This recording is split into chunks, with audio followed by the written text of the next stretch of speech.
Grant, O Lord, that your light shining forth in our lives may reflect joy and peace.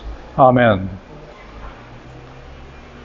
On the 100th anniversary of Abraham Lincoln's birth, John McCutcheon drew a famous cartoon of two Kentucky backwoodsmen standing at the edge of the woods where snow was on the ground and the trees were bare.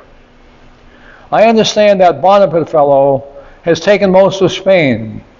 Anything new around here? Nothing much. Oh yes, there's a new baby over at Tom Lincoln's. Seems that nothing ever happens around here. Oh, they say a woman named Mary gave birth last night in a cave. No room in the inn for her kind, I guess. Seems like nothing much ever happens around here. How humble and unpretentious is our introduction to the Prince of Peace, the miracle and mystery of birth, and then in one birth, the people who walked in darkness have seen a great light. Inspired by the erudition of Isaiah, George Frederick Handel finished his Messiah after 24 grueling days in London. He said, I believe that I did see all heaven before me and was overwhelmed by the presence of God. The light of Christ. Huxley found him in the search for truth, Kant in the pursuit of wisdom, Keats in the commitment to beauty, and Handel in the harmony and melody of music. And a child has been born for us, and he is named Wonderful Counselor, Mighty God, Everlasting Father, Prince of Peace.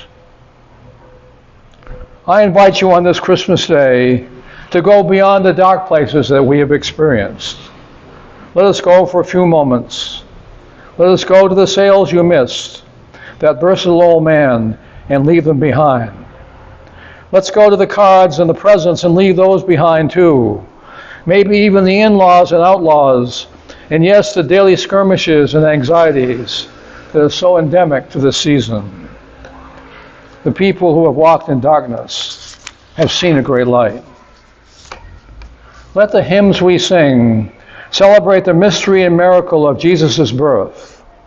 Let the words of these hymns resonate in our hearts, words of joy and hope, love and grace, and most importantly in this season, words of peace. Mild he lays his glory by, born that we no more may die. Peace on earth and mercy mild, God and sinners reconcile. Joyful all ye nations rise, join the triumph of the skies. From the prophecy of Isaiah to the farewell discourses of Jesus, the message of peace sustains and upholds those who walk in faith. Peace be with you. Shalom, salim. In whatever language, peace is understood initially as a greeting or salutation. The inferences are many. May God's presence go with you. Be strong. Be safe. May you have the freedom of spirit to grow for harmony and rest, for wholeness and for wisdom. And the Gospels grow to the close. The Gospel writers go back, making bridges and not building doors. The disciples are anxious about the future. They're conflicted about the past, and they're uneasy about the present. Sounds all too familiar. Conflicted about the past and anxious about the present. What kind of peace was Jesus speaking about? It wasn't simply about rest and harmony. Rather, it was about the power of grace and compassion in the midst of struggle. The peace of Jesus is offered not in a vacuum, but in the whirlwind of anxiety and uncertainty. Beethoven's Sixth Symphony begins with the crash of a storm, followed by tremulous notes of new hope, and then broadens finally into a beautiful song of thanksgiving. I saw heaven before me, and I was overwhelmed by the presence of God. For the people who have walked in darkness, they have seen a great light.